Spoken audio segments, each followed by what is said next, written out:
Bonjour et bienvenue à notre première interview en français. Aujourd'hui, nous recevons sur notre chaîne YouTube Brice, qui est expert en e-commerce et également vendeur sur Amazon depuis 2016. Notre invité va partager dans cette interview son expérience de vendeur et nous faire part de ses précieux conseils. Bonjour Brice, comment allez-vous? Bonjour Pauline, ça va très bien et vous? Ah oui, très bien. Alors, pouvez-vous vous présenter brièvement à notre public pour les personnes qui ne vous connaissent pas? Alors donc pour le coup, je m'appelle Brice, comme vous l'avez si bien Oui, dit, je suis vendeur Amazon depuis 2016. Donc j'ai commencé seul dans un petit garage à faire de l'arbitrage et puis, au fur et d'accord. à mesure du temps, ce que nous permet de faire Amazon, nous a permis de faire une croissance vraiment exponentielle et donc au jour d'aujourd'hui, quelques années après, je me retrouve dans un énorme entrepôt de 800 m² avec, 8 personnes dans mon équipe. Donc D'accord. voilà, c'est le French Dream, pas l'American Dream, mais le French Dream. Oui, voilà, exactement. C'est ça, on Bien a dit. repris les codes. Et donc, qu'est-ce qui vous a poussé à vous lancer dans le commerce électronique? Alors moi, à la base, en fait, je suis, responsable de magasin, physique. Enfin, mon emploi de base de salarié, j'étais, responsable de magasin, dans le D'accord. commerce physique et force est de constater que, le commerce physique, au bout d'un moment, c'est beaucoup de temps de présence dans un magasin, c'est, Ah oui, avoir des effectivement, oui. clients, les trai voilà, c'est énormément de contraintes et le gros avantage du e-commerce et plus en particulier d'Amazon, c'est, grâce au fait qu'il y ait, la possibilité de sous-traiter la logistique, grâce au service Bien FBA, sûr, oui. vous permet, justement de pouvoir, vous occuper de plein de tâches, qui sont cruciales pour votre entreprise et de déléguer toute la phase logistique à Amazon, ce qui permet évidemment de, comme je le disais tout à l'heure, de pouvoir se concentrer sur sa croissance et d'aller chercher des produits qui se revendront très vite et très bien sur Amazon, en laissant Amazon, Oui, gérer, l'aspect le plus compliqué, la logistique en fin de compte. Donc voilà, ex c'est génial à ce exactement. niveau-là. D'accord. Et comment avez-vous démarré votre propre entreprise Amazon et pourquoi avez-vous décidé de vous y consacrer à plein temps? Alors, moi, à la base, Oui, la première chose que j'ai lancée en lançant mon entreprise, c'est un site de niche, un site internet, donc qui fonctionne encore très bien au jour d'aujourd'hui, hein. C'est un site de jeans, pour tout vous dire. C'est Jeans Taille Unique. d'accord. On est les seuls à faire ça sur le marché. C'est de la fabrication portugaise. On en a vendu 6 000 à peu près en 5 ans. Très, très bon Ah modèle. oui, Le problème, ouais, non, c'est un c'est bon petit carton, commercial. Oui, non, c'est oui, bien. On en a même vendu aux faut le États-Unis dire. d'ailleurs, non, c'est Ah un oui, très bon modèle. Le hic, si vous voulez, avec ce produit-là, c'est que, oui, je m'ennuyais un petit peu.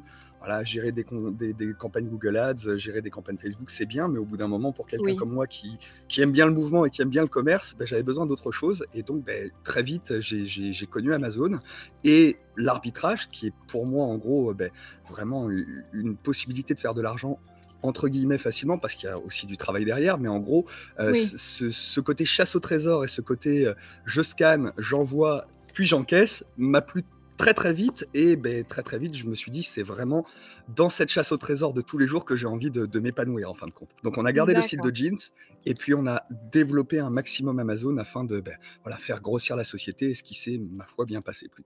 D'accord, très bien. Et certains de nos spectateurs hésitent encore à vendre sur Amazon. Diriez-vous que cela en vaut la peine? Et si oui, avez-vous des suggestions pour les aider à démarrer leur parcours sur Amazon? Alors, pour moi, en même Oui. temps, on entend Amazon partout et constamment. Donc s'il y a bien un site e-commerce sur lequel il faut être actuellement, ou en tout cas une place de marché sur lequel il faut, avoir une présence, à mon sens, c'est Oui. Amazon. Parce qu'Amazon, vous permet alors on va faire le contrario très simple parce qu'en plus j'ai cette expérience-là, entre un site internet classique que vous allez devoir Mmh. vous-même lancer, monter et puis, également faire monter dans les résultats de recherche parce que, Oui, évidemment, hein, effectivement.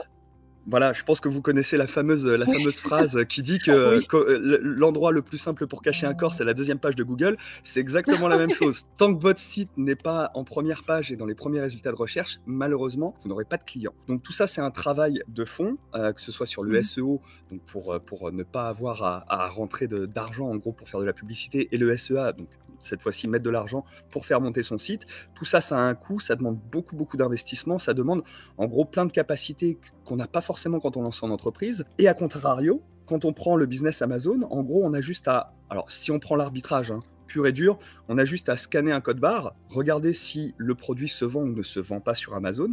S'il se vend, premier KPI de cocher. Ensuite, est-ce que j'ai de la marge? Oui, non. Deuxième KPI de cocher s'il nous reste de la marge. Et puis, si ça va, on a juste soit à l'expédier par nous-mêmes en faisant du FBM, soit l'expédier dans les entrepôts Amazon pour se décharger totalement de la logistique grâce au FBA. Et pour moi, en gros, on bénéficie de toute la grandeur d'Amazon, En tant que simple particulier, en gros, enfin particulier, en tant que petite Oui. entreprise, pardon, petite structure, on peut bénéficier tout de suite en gros, la présence du plus grand site e-commerce du monde.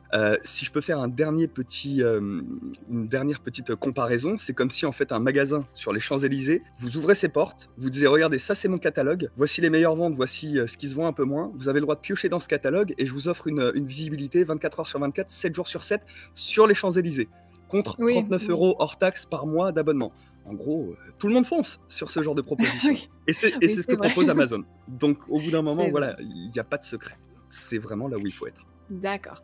Et pour les débutants qui ont récemment commencé à vendre sur Amazon, leur suggéreriez-vous de se lancer dans l'arbitrage en ligne ou l'arbitrage de détail? Alors, pour moi, si vous voulez, les 2 Oui.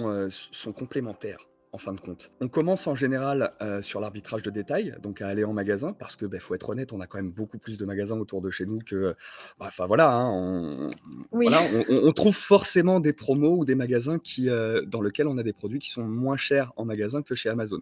Ensuite, quand on commence à avoir un petit peu la main et qu'on en a marre justement d'aller, parcourir toutes les promos à droite à gauche dans les centres commerciaux, on se dit: «Beh, je vais quand même aller regarder sur internet» et pour le coup, on commence à faire des affaires sur internet. Il y a un dernier petit point qu'ensuite on va venir, étudier en fin de compte. On commence dans les magasins, on fait de l'arbitrage en ligne avec, tous les sites internet et la dernière chose, on va commencer à aller chercher des grossistes ou des fournisseurs un petit peu plus en place pour, Oui. encore une fois, avoir plus de profondeur de stock. Donc en gros, pour moi, les 2 business, on peut très bien commencer avec l'arbitrage en ligne ou l'arbitrage de détail, peu importe. Vraiment, par contre, ce qu'il faut aujourd'hui, à mon sens, c'est se lancer dans l'arbitrage. Parce qu'il y a encore plein de gens qui sont sur le côté à se dire: «Mais c'est pas possible. On achète un produit, 2 € dans le commerce et on arrive à le revendre 15 € sur Amazon. C'est impossible, voilà, Mmh. c'est» alors que si, nous, ça nous arrive tous les jours et des produits, de grande consommation en plus, hein, des produits que des gens pourraient trouver dans leur commerce en bas de chez eux. Non, ils préfèrent l'acheter sur Amazon et sans bouger de chez eux, recevoir leurs produits. Si je vous donne un exemple, là, hein, j'ai regardé les ventes juste là en arrivant au bureau ce matin. Je me suis aperçu par exemple qu'on a encore vendu des croûtons. Donc vous savez, les petits croûtons qu'on met dans la soupe. Je ne sais pas si Ah vous oui! avez ça aux US, mais nous, on a ça en France. Des croûtons à l'ail qu'on met dans la soupe. Donc ça, on en a vendu. Il y a une personne qui nous a fait une commande à 2h30 du matin pour acheter ces croûtons à mettre dans la soupe, alors que on est, je crois, 10 fois plus cher que s'il descendait dans le commerce en bas de chez lui. C'est la beauté d'Amazon, j'ai envie de vous dire. Donc non, il faut vraiment y aller. Que ce soit en ligne, dans les magasins ou directement chez les grossistes, si je peux vous donner un conseil, c'est simplement de se former un petit peu, ou en tout cas de connaître les tenants et les aboutissants de ce business, et puis d'y aller. Il y a de la place encore pour tout le monde.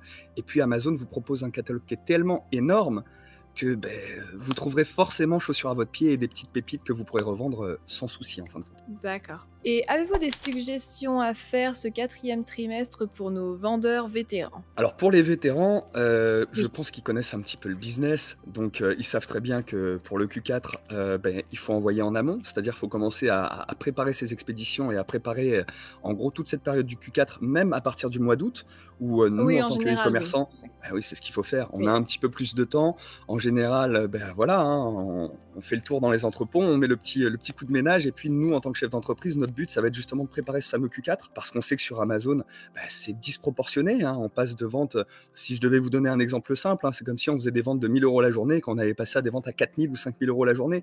Donc on est sur du Oui. x5, sur des choses exponentielles. Le problème, c'est qu'en général, quand on vit son premier Q4, on s'en rend très vite compte. On a tendance à envoyer même en plein décembre, alors que les entrepôts Amazon ne peuvent plus réceptionner en plein décembre. Oui, normalement, oui. Voilà, c'est full. Donc voilà, on apprend de ses erreurs et en général, moi, si je peux donner un conseil aux vétérans, c'est toujours de prévoir son Q4 au mois d'août. En général, à partir du mois de septembre, commencer à faire ses D'accord. expéditions et surtout au mois d'octobre, voilà, s'il y a des nouveaux produits qui sont rentrés au mois de septembre, se rajouter sur le mois d'octobre évidemment, mais au mois d'octobre, les produits stars, les pousser un maximum dans les entrepôts Amazon pour éviter justement de se retrouver en rupture de stock. Ce qu'on sait en tant que vendeur vétéran, Amazon Oui. déteste. Les ruptures de stock, c'est voilà, no way. Oui. Oui, Donc ouais, exactement. c'est vraiment ce qu'il faut. Et puis surtout, il y a une dernière chose qui en plus va vous faire plaisir à vous, Pauline, repasser un bon dernier coup aussi sur le mois de septembre, sur un repricer. et venir vraiment re-régler le repricer. Parce qu'il faut être honnête, à partir du mois de décembre, on a plein d'offres, par exemple sur lequel Amazon était, ou sur lequel des vendeurs tiers étaient, et où ils étaient vraiment bas au niveau des prix parce que ils étaient un petit peu plus agressifs que nous, etc. Tous ces gens-là, en général, il vaut mieux les laisser vendre. À partir du mois de décembre, il vaut mieux se positionner sur un mode de repricing un petit peu moins agressif, ou alors repricer ses prix, et attendre de le vendre à bien meilleur prix au mois de décembre, quand tout le monde sera tombé en rupture de stock. C'est ce que nous permet justement un repricer comme Bicool, en fin de compte, où on a juste à repasser dessus sur son catalogue en faisant des réglages. Voilà, on veut tout le FBA en stock actif à partir de tel prix, c'est-à-dire qu'on va se concentrer que sur, par exemple, les produits qui valent vraiment cher. Et puis ces produits-là, on va se dire, soit peut-être un petit peu moins agressif sur le repricing, et puis vise peut-être voilà, plus de marge plutôt que plus de ventes. Et ça, ma foi, c'est quelque chose qu'il faut vraiment faire à partir du mois de septembre et d'octobre. Vraiment surveiller ça comme l'huile sur le feu, parce que on est commerçant et ce qui compte chez nous, Oui, c'est la marge. Faut être honnête. bah oui, Donc voilà. effectivement, oui. Et puisque vous abordez, justement le repricer, pourquoi avez-vous choisi Bicool? Alors, comme je vous l'ai dit, en fait, j'ai commencé il y a 6 ans. Donc là, dès la première année, en fait, je me suis très vite rendu compte que il y avait des, en gros, quand je modifiais mon prix pour aller essayer d'attraper la buy box, donc la boîte Oui. d'achat sur Amazon, j'avais toujours des concurrents en face de moi qui, j'avais l'impression, passaient toute la journée sur leur téléphone à venir repricer. Je me disais: «C'est pas possible, c'est des robots», et au Oui. final, oui, c'était des robots derrière, parce que derrière, on avait des repricers. Donc forcément, j'ai commencé à me renseigner un petit peu sur ces solutions-là, pour être aussi performant que mes concurrents. Très vite, et il faut dire ce qui est, parce que vous êtes quand même un des repricers les plus en vue, et vous étiez déjà un des repricers les plus en vue il y a 5 ans, je suis tombé sur Bicool, que j'ai essayé. Alors effectivement, au niveau D'accord. du repricing, ça faisait le travail, mais je trouvais que c'était un petit peu compliqué pour rentrer ses costs, pour rentrer ses prix et compagnie. Donc j'ai essayé de regarder d'autres repricers sur le marché. J'en ai trouvé un qui se lançait tout juste à l'époque, qui promettait effectivement monts et merveilles. Alors au tout début, c'était tenu quand il n'y avait pas énormément d'utilisateurs, mais dès que la solution a Oui. commencé à fonctionner et qu'ils ont commencé à avoir beaucoup de monde, malheureusement la solution ne fonctionnait plus. Alors quand je vous dis ça, c'était d'une part sur le repricing, et même d'autre part sur des choses simples comme classer ses produits et savoir ce qu'on a actuellement en FBA en stock à telle heure. En fin de compte, même ça ne fonctionnait plus. Donc D'accord. voilà, hein, j'ai très vite recherché d'autres repricers, et puis je me suis dit, mais quand même, on va pas rester sur une mauvaise impression avec Bicool, parce que faut dire ce qui est, hein, que ce soit aux US, au Canada, un peu partout, on n'entend que Bicool en termes de repricing, parce que vous êtes une des solutions les plus connues et les plus, en gros, adaptées au marché Amazon. Donc je me suis dit, voilà, on va pas rester sur une mauvaise impression, qui date d'il y a longtemps en plus, on va revenir aux premiers amours et on va réessayer Bicool. Ah. Et quand j'ai relancé Bicool, ah oui, on est français, vous savez, c'est toujours dans l'amour chez nous, Oui, hein. oui, bah oui, c'est vrai, oui. Bah oui, hein. Effectivement, oui. Bah oui. Donc pour le coup, je suis revenu sur Bicool, et je me suis rendu compte qu'effectivement, il y a eu des améliorations qui allaient toutes dans le bon sens. Donc notamment le fait de rentrer les costs très très rapidement. Alors c'est pareil, hein, je revenais d'un repricer où, comme je vous le disais, il y avait énormément de bugs. Ne serait-ce que le fait de se retrouver sur un repricer où, quand vous voulez filtrer votre stock, mais juste pour avoir, je sais pas, tout ce qui est actif en FBA entre 25 et 35 euros, pouf, vous avez tous les résultats qui tombent. En FBM, exactement la même chose. Et puis, il y a eu pas mal de petites choses aussi qui ont été rajoutées avec le temps, comme le repricer avec l'intelligence artificielle, en gros, hein, et ces repricing, Oui. enfin, ces méthodes de repricing-là sont très très puissantes, parce que pour le coup, je les ai. Alors, c'est aussi l'avantage en retestant Bicool. J'ai testé ça sur nos meilleures ventes. En gros, je me suis dit, voilà, on n'a que très peu de possibilités, enfin, en termes de nombre d'annonces, hein, pour gérer ça en repricing avec l'intelligence artificielle. Donc, je me suis dit, je vais positionner ça sur nos meilleures ventes pour voir ce que ça donne, et si on a vraiment une grosse différence par rapport au repricer avec lequel on était avant. On est passé d'un taux de buy box gagné aux alentours de 68% à un taux de buy box gagné sur ces produits-là aux alentours de 90%. Donc on voit bien un énorme décalage entre le repricer qu'on avait, qui avait tendance à repricer en gros quand il voulait, et puis voilà, à Bicool, qui est quand même une machine de guerre, et qui, quand il vous dit je repasse toutes les 15 minutes dessus, il repasse toutes les 15 minutes dessus. Quand vous Oui. prenez l'instantané, il repasse en instantané dessus. Donc voilà, le fait de payer pour un service qui est rendu et qui, en plus de ça, vous permet de... Parce qu'il faut dire ce qu'il y a aussi sur le seller Amazon, les filtres ne sont pas très très agréables quand on veut fouiller dans son catalogue. Sur Bicool, on a vraiment la possibilité de fragmenter énormément de choses. Si vous vendez également de l'occasion, vous pouvez même fragmenter par note d'état. Si vous vendez, je sais pas, hein, par exemple des produits FBA, FBM, vous pouvez classer les deux. Vous pouvez classer par prix, vous pouvez classer par réseau de distribution, si c'est en EFN ou pas en EFN. Enfin, il y a tellement de possibilités, si vous voulez, avec Bicool, que même ne serait-ce qu'au niveau de la gestion du catalogue et de son listing Amazon, c'est déjà un atout supplémentaire à Amazon. Donc si on rajoute en plus de ça le fait que ce soit un repricer qui fonctionne et qui va chercher les buy box, que demande le peuple en fait, j'ai envie de vous dire. Hein. C'est... Voilà. Ouais, voilà, J'ai bien exactement. fait de réessayer Bicool en fin de compte. Bien dit, oui. Et quelles sont vos stratégies de repricing préférées? Alors, stratégie de repricing préférée, déjà, c'est ce que je vous disais, hein, les repricers avec AI sont Oui. vraiment, pour moi, très très bien positionnés parce que en plus de ça, vous avez, si vous regardez l'historique des prix, vous avez tout le raisonnement en gros qu'a ce repricer-là. Donc moi déjà, ces repricing-là, enfin ces méthodes de repricing-là sont vraiment celles que je préfère. Et pareil, on en a déjà parlé, Pauline, je vais faire évoluer mon abonnement pour pouvoir vraiment avoir plus comment vous dire, de listings qui sont repricés par ces AI. A contrario, les repricers plus basiques, j'ai envie de vous dire ceux qui se positionnent pour la buy box et compagnie. Alors moi, c'est simple. Le gros avantage, c'est que j'ai un listing de plus de 10 000 produits. Donc ça veut dire que quand Oui. je prends un repricer, que je le mets ne serait-ce que sur ma catégorie DVD, c'est tout de suite 1000 à 1500 produits que je rentre comme ça avec mon cost et puis mon prix min et mon prix max, sur lequel, vu qu'on achète ça en lot, j'ai toujours à peu près le même prix d'achat et donc c'est toujours à peu près les mêmes métriques. Donc c'est très rapide pour moi, en fin de compte, de prendre un fichier Excel sur tous mes DVD, donc 1500 SKU, le relancer dans un repricer et de voir très vite, au bout de 3-4 jours, ce que ça donne au niveau des buy box. Et je peux vous dire que même sans partir sur ce que je vous disais, c'est-à-dire les repricing avec l'AI, même les repricers classiques font le taf. On a eu quand même une différence, ne serait-ce que sur la Marketplace France, d'un taux de buy box général aux alentours de 16% quand on était avec l'autre repricer, à un taux de buy box général à 26%. Donc on a gratté 10% de buy box sur le seller en indication. Et encore, je suis sûr que ces informations-là ne sont pas forcément bonnes, parce que pour le coup, on sait très bien qu'une buy box, ça bouge toute la journée. Donc je Oui. sais que Bicool fait le travail, et même s'il y a un partage de buy box, je l'ai vu, hein, parce que c'est aussi l'avantage de bien connaître le business Amazon. On va regarder pourquoi le repricer réagit comme ça. Et même sur un repricer qui n'est pas en AI, quand il y a un partage de buy box, directement le repricer va venir, si c'est dans les 15 minutes, va venir rebaisser d'un petit centime ou 2 petits centimes pour pouvoir regratter le partage de buy box et virer les concurrents. Tout ça, je peux vous dire que moi, avec un œil averti de consultant e-commerce qui accompagne même des entreprises pour se lancer sur Amazon, alors j'ai mon activité de formation pour les particuliers, mais aussi une formation de consulting, ce que vous disiez au début, pour les entreprises. Quand je conseille un repricer actuellement aux entreprises, et même des entreprises qui font déjà plusieurs millions d'euros sur leur site e-commerce et qui se lancent sur Amazon, on conseille automatiquement Bicool. Parce que c'est une solution qui est vraiment adaptée et qui est vraiment simple d'utilisation et sur lequel on est sûr de conseiller quelque chose qui est viable. Pas de conseiller quelque chose où au final le client va dire oui mais j'arrive pas à gérer mon catalogue et puis ça reprice une fois sur deux. Non, au moins quand on conseille Bicool, on sait que derrière c'est carré. Donc voilà, c'est ce que je vous disais. Alors c'est dommage, on est parti d'une question, quel est votre repricing préféré? Vous avez vu? Oui.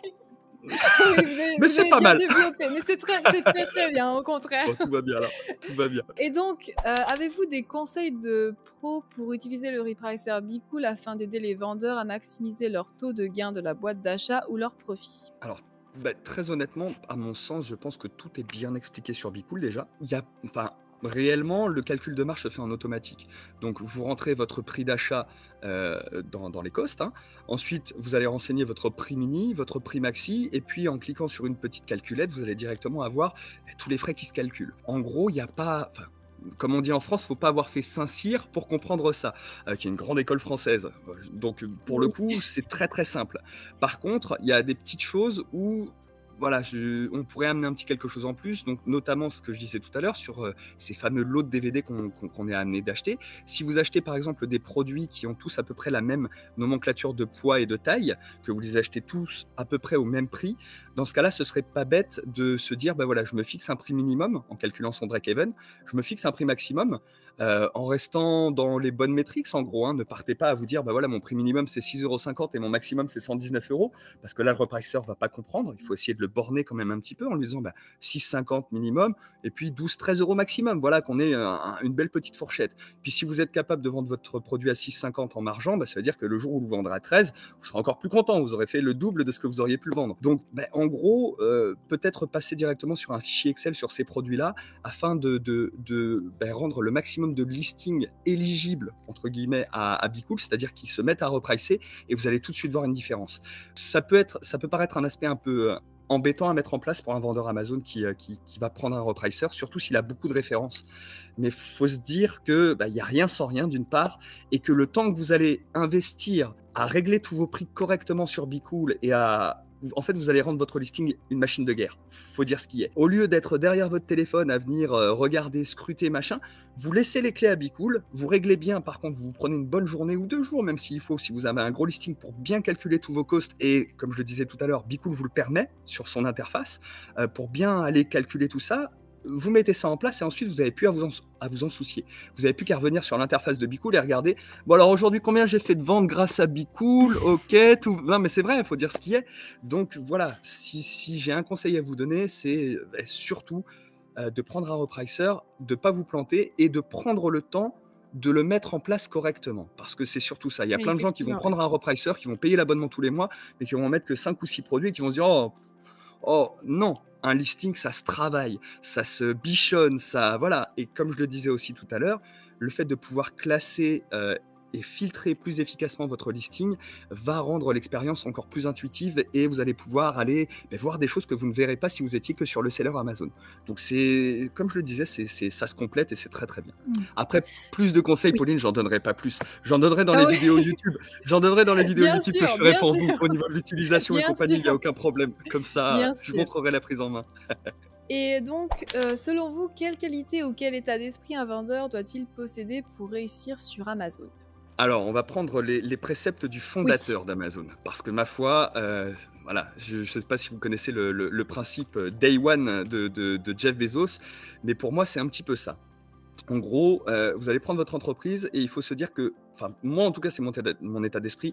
Chaque jour, il va falloir se dire que vous êtes au jour 1. Même si vous avez parcouru un chemin de malade, que vous avez commencé tout petit et puis qu'au jour d'aujourd'hui, vous êtes énorme, rappelez-vous dans votre tête que c'est le jour 1. Enfin, je sais pas, mais on garde en tête, par exemple, ça va être un peu moche, hein, mais pendant la crise des subprimes, Lehman Brothers, qui était un truc énorme, a quand même réussi à se casser la tronche. Et tout ça, c'était dû à des erreurs de gestion, à plein de choses en fin de compte. Donc, restez déjà un excellent gestionnaire de votre entreprise.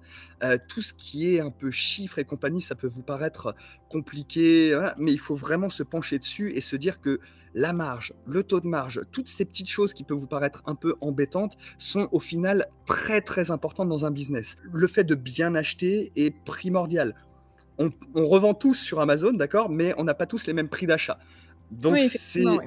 voilà, donc le plus important, c'est pas de bien vendre, limite, c'est de bien acheter pour pouvoir avoir une marge confortable lorsqu'on revend sur Amazon, en sachant qu'il y a quand même pas mal de petits frais qui viennent s'additionner. Donc tout ça, faut bien le calculer et il faut bien faire les choses. Le day one, c'est aussi tous les matins se lever en se disant, il n'y a rien d'acquis en fin de compte. Tous les matins, il faut se lever en ayant, en France on dit les dents qui rayent le sol, mais c'est un appétit pas possible en fait, en se disant, voilà, je suis chef d'entreprise, il faut qu'on prend la journée comme une bataille et on y va. Et puis le day one, c'est également tous les jours se dire, on fait un petit point sur... je pense que vous connaissez la fameuse histoire de Bezos où en fait ses premiers bureaux c'était une porte sur 2 tréteaux avec une multiprise sur une multiprise sur une multiprise. On voit ça sur une fameuse photo de lui avec Amazon.com qui est tagué sur le côté. On voit bien que le mec était dans une optique de day one et en gros chaque coût, chaque sou est important. Et c'est ce qu'il faudra aussi être en tant que gérant, c'est-à-dire ne pas hésiter tous les 2-3 mois ou tous les 6 mois à faire un point sur vos coûts, justement. Est-ce que je dépense pas trop dans ci? Est-ce que les solutions que j'utilise actuellement sur, je sais pas, hein, du repricing, de la compta, n'importe quoi, sont adéquates et est-ce que je paye le bon montant pour ci ou pour ça?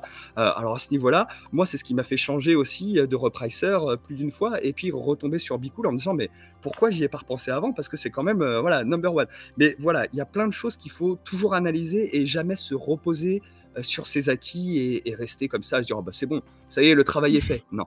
Day one. Toujours. Donc voilà, moi ça c'est mon conseil et c'est un conseil qu'on applique tous les jours, que ce soit moi ou mes équipes. Alors on n'est pas comme Amazon, on n'a pas une charte avec 15 choses à respecter, mais au moins on garde cet esprit-là de day one et tous les jours on a les dents qui rayent le sol. Voilà. On Merci. part au combat, je vous en prie. Oui, très, très bonne, comment dire, très bonne analyse et J'ai puis rien très bon inventé, hein. conseil. J'ai tout Et piqué à Jeff Bezos, donc ça va. ah oui, oui.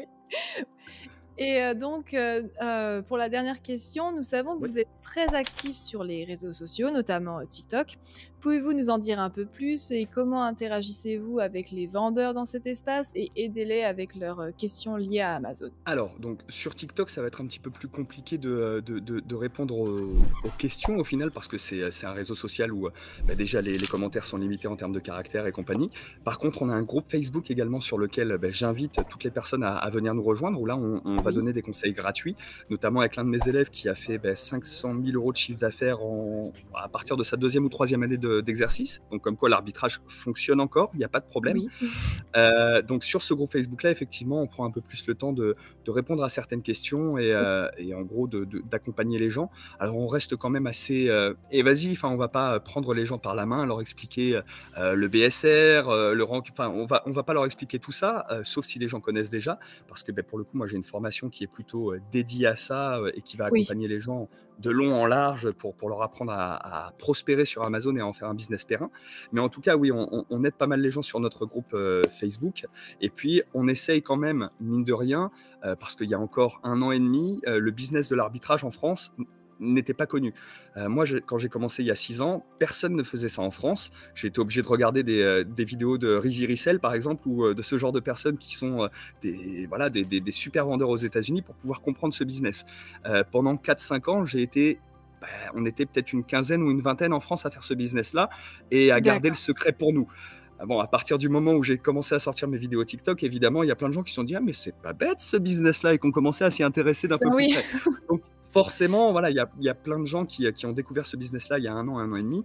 Et évidemment, à chaque vidéo qu'on mettait en ligne, vu que c'était une découverte pour le public français, mine de rien, ça les aidait. Quand on leur montrait comment on faisait une expédition, même si nous, ça peut nous paraître bénin maintenant, pour quelqu'un qui ne connaît pas du tout le business FBA, faut poser des FNSKU sur les... Ah, mais faut... Enfin voilà, il y a plein de choses où, au final, juste en regardant nos vidéos, les gens ont pu répondre à certaines questions. Et je sais qu'il y a plein de gens qui se sont lancés en regardant nos vidéos et sans forcément prendre notre formation et qui ont réussi à faire un complément de revenu. Parce qu'il faut être honnête, à partir du moment où on veut commencer à faire vraiment des vrais sous sur Amazon, il vaut mieux être accompagné. Et puis, nous, ce qu'on propose, c'est quand même 6 ans de longueur d'avance par rapport à la plupart de ses concurrents. Donc, c'est pas rien pour quelqu'un qui commence. Mais Oui. voilà, on donne quand même énormément de conseils par le biais de nos vidéos. Et je vous dis, sur notre groupe Facebook, sur lequel on a tendance à être un petit peu plus accompagnateur, on va dire ça comme ça. Donc voilà. D'accord. Eh bien, écoutez, merci. Et merci à vous, Ça Pauline. ça sera tout pour aujourd'hui. Enfin, on n'a pas plus de questions à vous Pas de poser, problème. mais merci beaucoup en tout cas pour avoir accepté notre invitation et nous avoir, fait part de votre expérience sur Amazon. Merci à vous en tout cas de m'avoir invité. Et puis j'invite tout le monde ou tous ceux qui me regardent à aller regarder sur la chaîne YouTube AMZ Booster, parce que pour le coup, je vais vous faire de plus en plus de contenu sur le repricer Bicool, que ce soit pour les personnes qui souhaitent avoir un repricer ou pour les personnes qui l'ont déjà, sur plein de petites astuces sur comment améliorer les choses. Et puis pour tous ceux qui ne connaissaient pas en gros ces solutions de repricing, c'est quand même la possibilité d'avoir un robot 24 heures sur 24 à disposition qui va venir influer sur tous vos prix sur Amazon. Donc voilà, regardez bien sur la chaîne YouTube et les vidéos vont arriver très très vite. Merci d'avoir regardé notre interview. N'hésitez pas à vous abonner à notre chaîne YouTube pour recevoir les dernières astuces concernant le repricer de Bicool.